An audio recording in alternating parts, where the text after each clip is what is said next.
오늘 전해 주실 말씀은 디모데전서 5장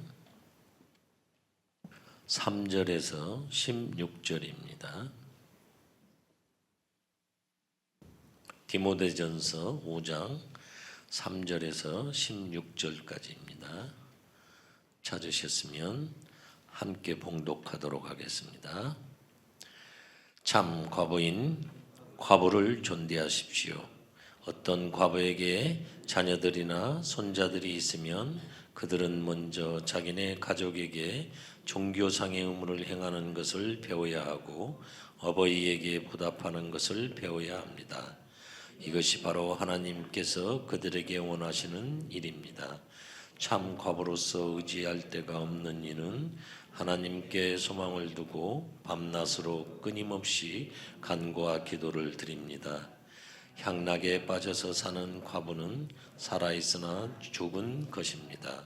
그들에게 이런 것을 명령하여 그들이 비난받는 일이 없도록 하십시오. 누구든지 자기 친척, 특히 가족을 돌보지 않으면 그는 벌써 믿음을 저버린 사람들이요, 믿지 않는 사람보다 더 나쁜 사람들입니다.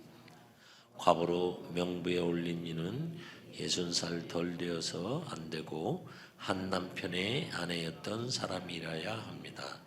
그는 착한 행실을 인정받는 사람이라야 하는데 자녀를 잘 기르거나 나그네를 잘 대접하거나 성도들을 자기 집에 모시거나 어려움을 당한 사람을 도와주거나 모든 선한 일에 몸을 바친 사람이라야 합니다.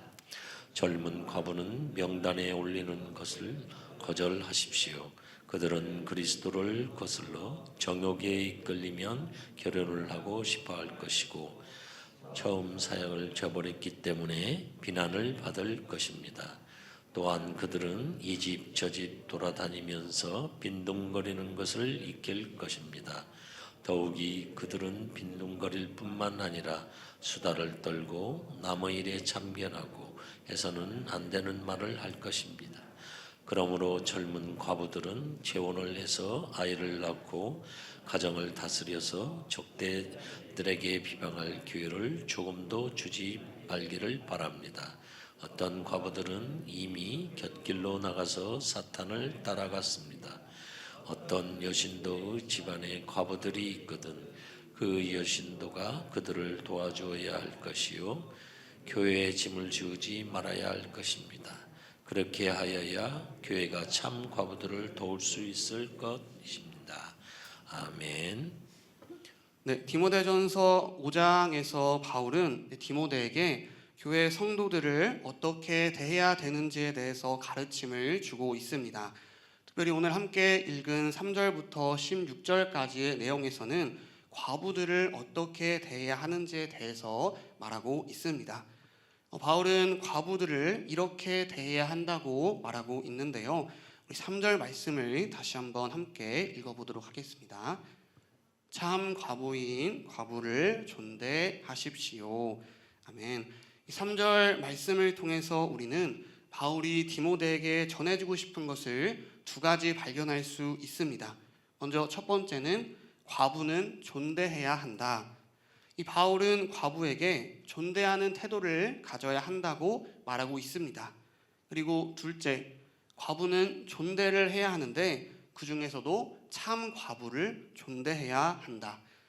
이 3절 말씀을 다시 한번 보시면 바울은 단순히 과부를 존대해라 라고 하지 않고 참 과부를 존대해라 라고 말하고 있습니다.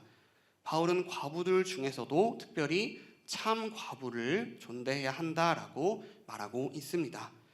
그렇다면 과부를 존대해야 하는 이유와 또 그 방법은 무엇이며 이 과부 중에서도 참 과부는 어떤 사람들을 의미하는 것일까요?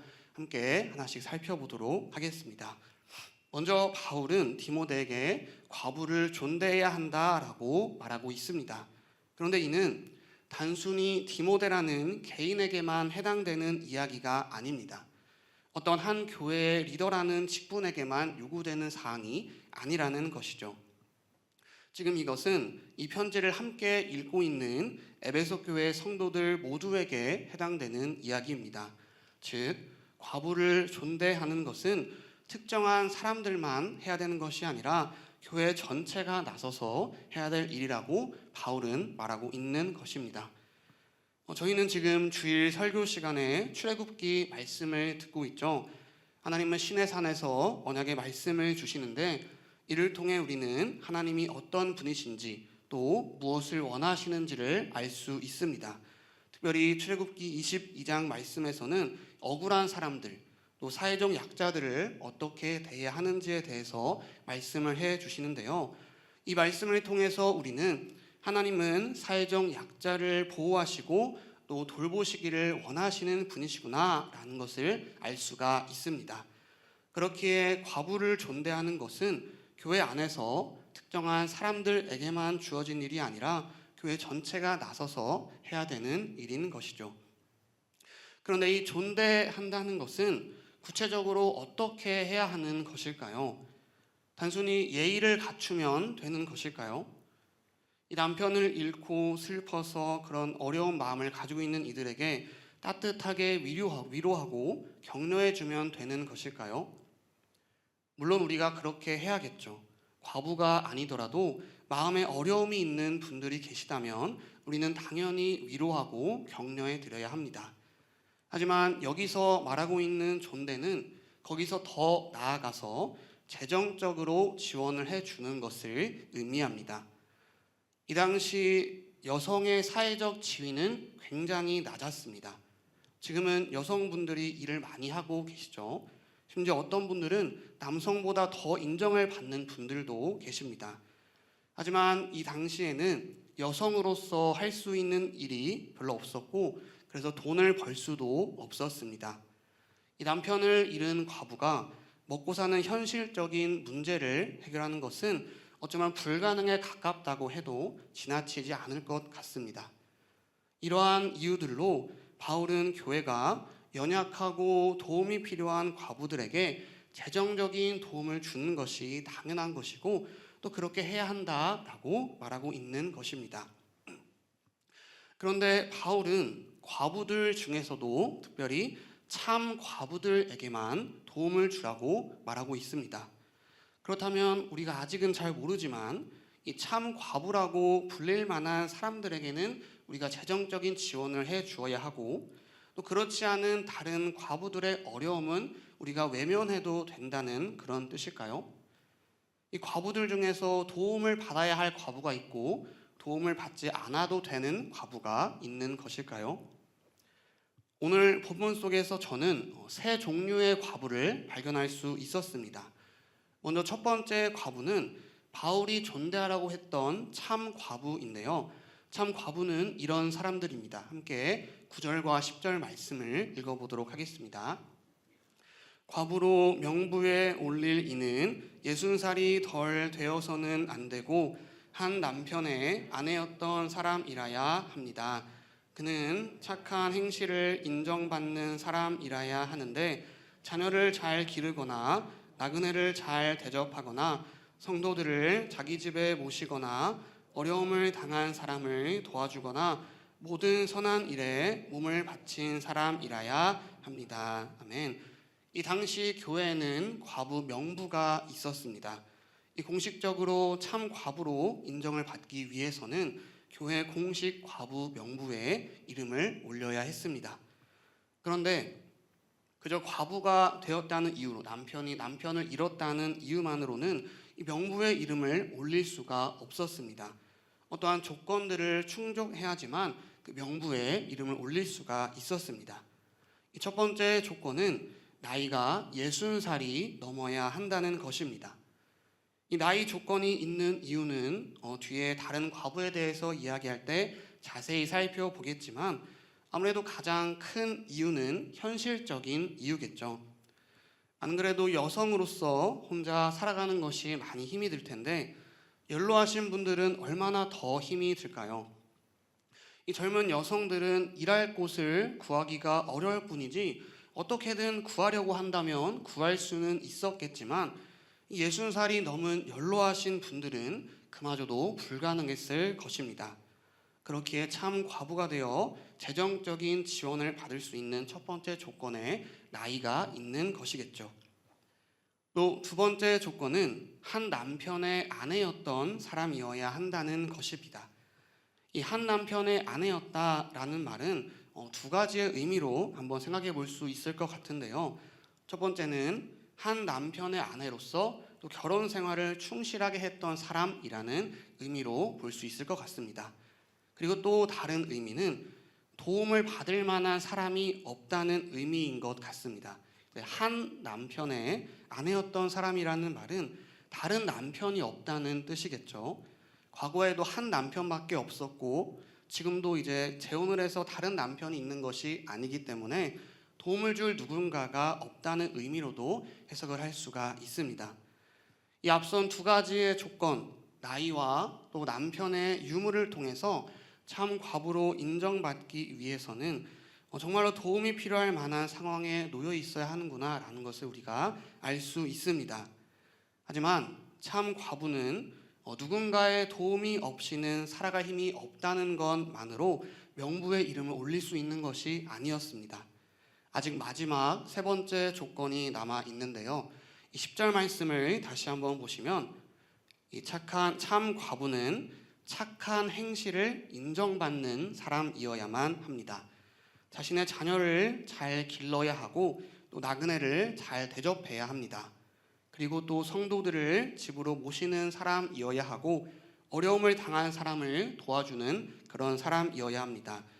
또 그 밖에 모든 선한 일을 위하여 헌신할 수 있는 사람이어야 합니다. 즉 경건한 사람, 교회를 위해서 헌신할 수 있는 사람만이 참 과부로 명부의 이름을 올릴 수 있는 것입니다. 이 5절 말씀을 우리가 한번 보시면 참 과부에 대해서 한 문장으로 잘 설명해 주고 있는데요. 함께 5절 말씀을 읽어보도록 하겠습니다. 참 과부로서 의지할 데가 없는 이는 하나님께 소망을 두고 밤낮으로 끊임없이 간구와 기도를 드립니다. 아멘. 이 참 과부들은 자신의 힘만으로는 살아갈 수 없는 사람들입니다. 그래서 하나님이 아니고서는 정말 의지할 곳이 없는 그런 사람들입니다. 참 과부는 밤낮으로 쉬지 않고 하나님께 간구하며 기도하는 그런 사람들입니다. 날마다 하나님을 의지하고 또 하나님을 위해서 헌신할 수 있는 그런 사람들입니다.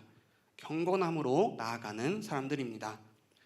이 의지할 곳이 하나님밖에 없는 사람들, 하나님께 소망을 두고 경건한 모습으로 헌신하는 사람들이 바로 참 과부로서 이 명부에 이름을 올릴 수 있는 사람들입니다. 이런 분들은 교회에서 재정적인 지원을 받는 것이 당연하다고 할 수 있겠죠. 그렇다면 참 과부가 아닌 다른 과부들은 어떤 사람들일까요? 오늘 본문에 등장하는 두 번째 과부는 이런 과부입니다. 함께 4절 말씀을 읽어보도록 하겠습니다. 어떤 과부에게 자녀들이나 손자들이 있으면 그들은 먼저 자기네 가족에게 종교상의 의무를 행하는 것을 배워야 하고 어버이에게 보답하는 것을 배워야 합니다. 이것이 바로 하나님께서 그들에게 원하시는 일입니다. 아멘. 이 두 번째 과부는 어떤 과부라고 나와 있는데요. 이 과부는 참 과부가 아니기 때문에 교회에서 재정적인 지원을 받을 수가 없습니다. 이 과부에게는 어떠한 특징이 있을까요? 이 과부는 자녀들이나 손자들이 있는 과부입니다. 그런데 자녀들이나 손자들이 있다고 해서 과부가 아닌 것은 아니죠. 오히려 먹여 살려야 할 입이 더 많기 때문에 더 많은 지원을 받아야 되는 것이 아닌가라는 생각도 듭니다. 그런데 왜 이런 어떤 과부에게는 교회에서 지원을 하지 않는 것일까요? 바울이 이 어떤 과부에 대해서 설명하는 것을 보면 조금 특이한 점을 발견할 수 있는데요. 이 설명하는 초점이 과부가 아니라 과부의 자녀들과 손자들에게 있다는 점입니다. 바울은 말합니다. 과부의 자녀나 손자들은 가족에게 종교상의 의무를 행하는 것과 어버이에게 보답하는 것을 배워야 한다. 그것이 하나님께서 원하시는 일이기 때문이다. 이 자녀와 손자들이 그런 것들을 배워서 어떻게 해야 할까요? 배웠으면 실천을 해야겠죠. 가족들에게 종교상의 의무를 행하는 것, 또 어버이에게 보답하는 것을 배웠으면 그대로 실천할 수 있어야 합니다. 단순히 그것을 배우는 것이 하나님께서 원하시는 일이 아니라 그 배운 것을 그대로 실천하는 것이 정말로 하나님께서 원하시는 일이지 않겠습니까? 하나님이 시내산에서 이스라엘 백성들에게 주신 10가지 말씀 중에서 5번째 말씀이 무엇인가요? 내 부모를 공경하라입니다. 하나님은 우리에게 부모를 공경하라고 말씀하셨고 우리는 당연히 그 뜻을 따르며 살아가야 합니다. 이 바울 역시 전하는 메시지는 같습니다. 과부인 어머니나 과부인 할머니를 책임지고 돌봐야 한다. 만약 자녀가 과부가 된 어머니를 돌보지 않는다면 어떤 일이 일어나게 될까요? 함께 6절 말씀을 읽어보도록 하겠습니다. 향락에 빠져 사는 과부는 살아있으나 죽은 것입니다. 바울은 향락에 빠져 사는 과부는 살아있으나 죽은 것이라고 말합니다. 이 과부가 향락에 빠져 살게 되는 이유는 여러 가지가 있을 수 있겠죠. 단순히 어떤 개인의 쾌락을 위해서 또 아니면 개인적인 외로움을 달래기 위해서 그런 향락에 빠져 사는 과부도 있을 것입니다. 하지만 생계를 위해서 어쩔 수 없이 그런 선택을 하는 과부들도 많이 있었습니다. 당시 낮은 지위를 가지고 있었던 여성들은 일할 곳을 구하기가 쉽지 않았습니다. 그래서 과부들이 돈을 벌기 위해서 선택했던 최후의 수단이 자신의 몸을 파는 일이었습니다. 이 세상의 현실적인 문제를 해결하기 위해서 어쩔 수 없이 죄를 선택할 수밖에 없었던 것이죠. 살아있으나 죽은 것이라는 그 말이 참 마음이 아프게 다가옵니다. 그래서 바울은 과부의 자녀들과 손자들이 부모를 돌보는 것을 배워야 한다고 말하고 있습니다. 교회에서는 단순히 재정적인 지원을 해주기보다 자녀들과 손자들에게 부모를 공경하라는 하나님의 뜻을 가르치고 그것을 지키게 해야 하는 것입니다. 그래서 이 과부들이 생계를 위해서 죄를 선택하지 않도록 또 그러한 일들로 사람들에게 비난을 받지 않을 수 있도록 해야 하는 것입니다. 또 8절 말씀을 한번 보시면 누구든지 가족을 돌보지 않는 사람은 믿음을 저버린 사람, 또 믿지 않는 사람보다 더 악한 사람이라고 말하고 있습니다. 이 과부뿐만 아니라 과부의 자녀들 역시 하나님의 뜻을 따라 살아가게 하기 위해서라도 더더욱 가르쳐서 이 부모를 돌볼 수 있게 해야 하는 것입니다. 그래서 바울은 말합니다. 자녀가 있는 어떤 과부들에게는 재정적인 지원을 하지 말아라. 자녀들을 가르쳐서 하나님의 뜻을 따라서 그 자녀들이 그 부모인 과부를 책임지고 돌보게 하여라. 자, 마지막 세 번째 과부는 이런 과부인데요. 함께 11절과 12절 말씀을 읽어보도록 하겠습니다. 젊은 과부는 명단에 올리는 것을 거절하십시오. 그들은 그리스도를 거슬러 정욕에 이끌리면 결혼을 하고 싶어 할 것이고 처음 서약을 저버렸기 때문에 비난을 받을 것입니다. 네, 세 번째 과부는 젊은 과부입니다. 바울은 젊은 과부는 이 과부 명부에 올리는 것을 거절해서 참 과부로 인정받지 못하게 해야 한다고 말하고 있습니다. 이 젊은 과부를 이 과부 명부에 올리는 것을 거절해야 하는 이유는 그들이 정욕에 이끌리면 결혼을 하고 싶은 마음이 생길 것이고 결혼을 하면 서약을 저버렸다고 비난을 받게 될 것이기 때문이라고 말합니다. 이 당시 과부 명부에 이름을 올리기 위해서는 이 서약서를 작성했습니다. 그 서약의 모든 내용들을 알지는 못하지만 참 과부의 조건을 보았을 때 교회를 위해서 계속 헌신하겠습니다와 같은 내용과 또 특별히 재혼을 하지 않겠습니다라는 내용에 대해서 서약했을 것 같습니다.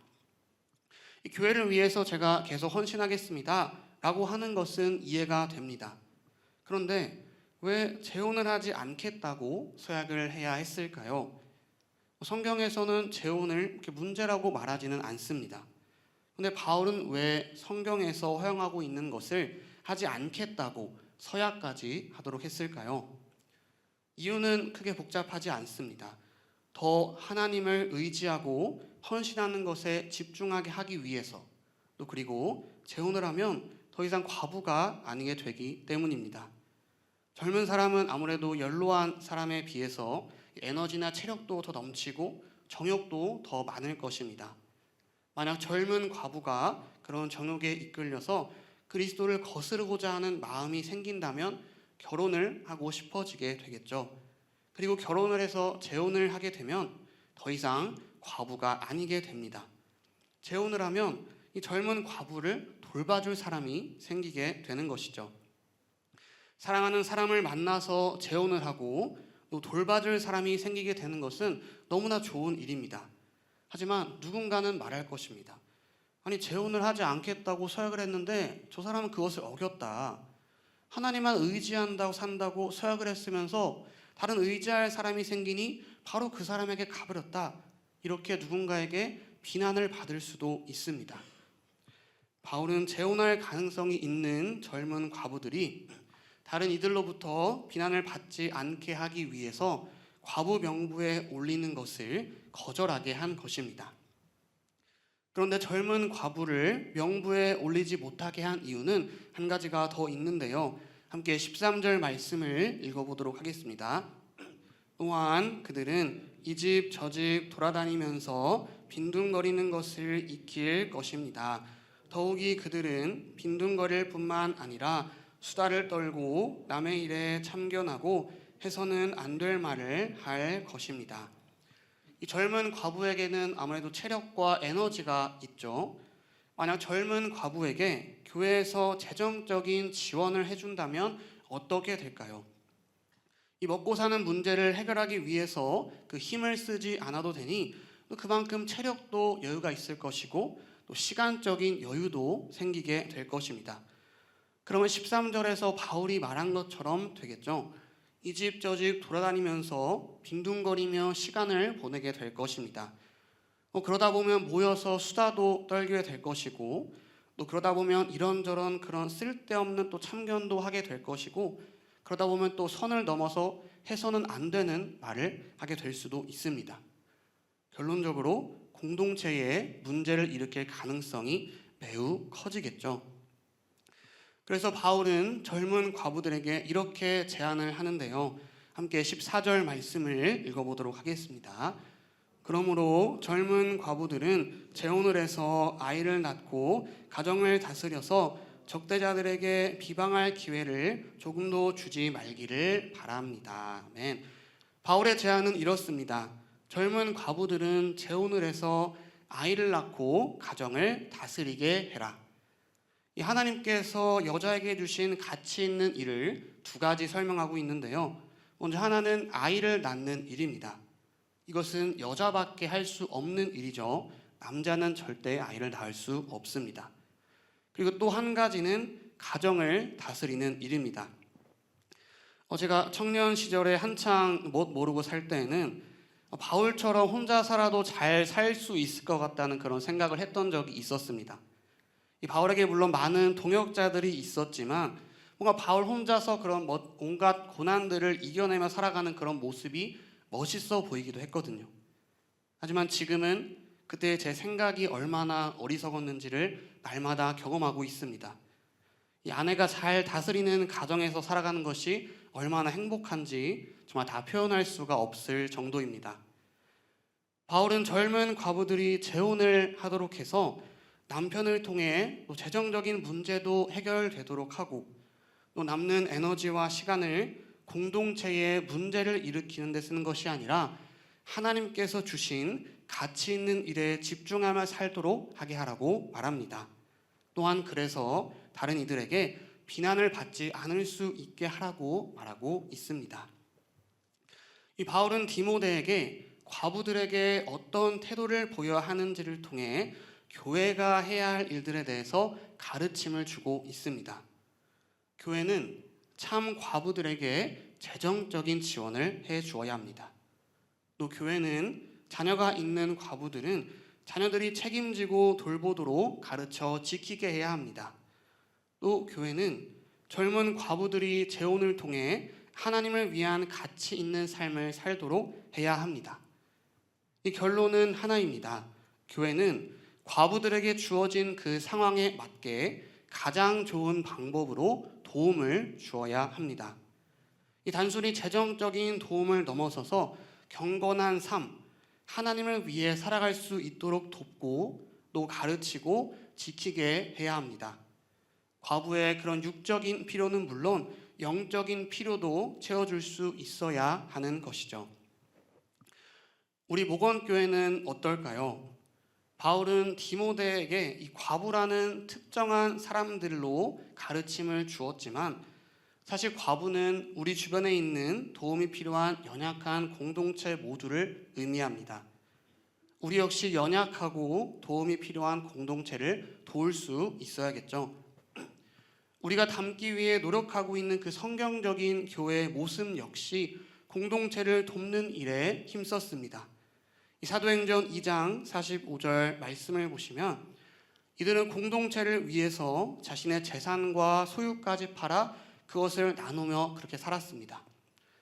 또 사도행전 4장 34절 말씀을 보시면 이들은 땅이나 집을 판 돈을 서로 나누었기 때문에 가난한 사람이 한 사람도 없었다고 말하고 있습니다. 우리들 역시 도움이 필요한 공동체를 위해서 필요한 것들을 나누고 채워줄 수 있어야 합니다. 하지만 단순히 물질적 필요를 채워주는 것으로 만족하고 거기서 멈춰서는 안 됩니다. 우리는 공동체가 처한 그 상황에 맞게 가장 좋은 방법으로 육적인 필요는 물론이고 영적인 필요도 채워줄 수 있는 그런 공동체가 되어야 합니다. 목장에서는 목원들이 처한 그 상황에 맞게 가장 좋은 방법으로 필요를 채워줄 수 있어야 합니다. 단순히 물질적인 도움을 넘어서 영적인 것까지 채워줄 수 있도록 가장 좋은 방법을 찾고 그 도움을 주어야 합니다.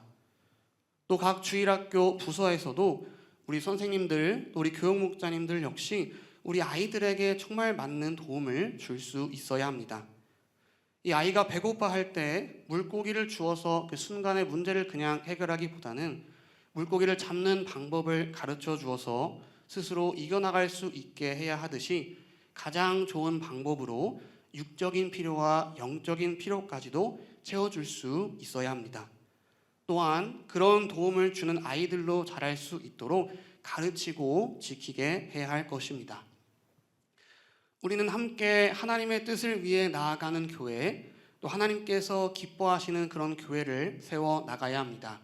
그래서 사도행전 2장 47절 말씀을 보시면 우리는 세상에 호감을 주는 교회, 모두가 함께하고 싶은 그런 교회가 되어서 하나님의 뜻을 더욱더 이뤄가는 교회가 되어 세상 가운데 나아가야 합니다. 이를 위해서 우리는 가진 것을 나눌 수 있는 사랑의 마음을 날마다 구해야 합니다. 또 우리는 무엇이 필요한지 알 수 있도록 영적인 분별력을 날마다 구해야 합니다. 또 그리고 우리는 도움을 받는 사람이 상처를 받지 않으면서 도움을 줄 수 있는 지혜를 날마다 구해야 합니다. 아무리 좋은 것이라도 그 마음에 상처를 주는 도움은 주지 않는 것보다 못한 도움이겠죠. 우리 사랑하는 목원교회 성도님들, 하나님이 기뻐하시는 교회를 세우고 싶지 않으십니까? 세상 사람들이 호감을 가지고 찾아오는 그런 교회가 되고 싶지 않으신가요? 그렇다면 먼저 우리 공동체를 돕는 사람이 되어봅시다. 도움이 필요한 이들에게 가장 좋은 도움을 줄 수 있는 사람이 됩시다.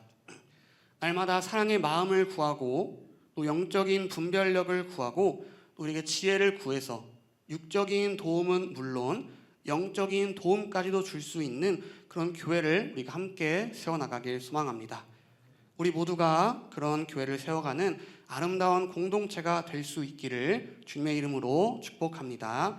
아멘.